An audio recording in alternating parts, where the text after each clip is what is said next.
In today's MLS moment, we'll discuss the SALT Touchpoint. What if I told you that making a professional connection with your clients during tax season was a good thing? Well, this year, realtors have a great reason for a Touchpoint to be a helpful resource to their homeowner clients, and that reason is SALT. So, what is SALT? The acronym SALT stands for state and local tax. SALT deductions were increased as part of the Big Beautiful Bill, starting with the 2025 tax year.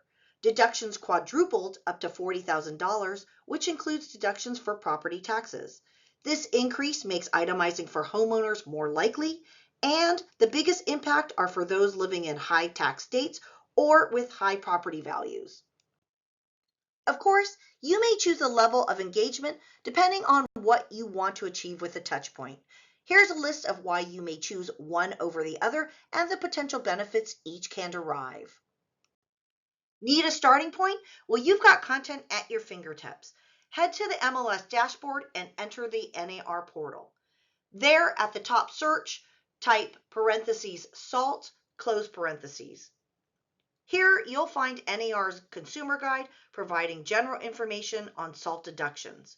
And for your convenience, this article is available in a PDF version so you can easily send it to your client.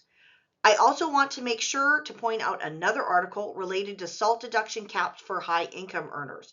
For these individuals, SALT deductions reduce, so please be aware of that.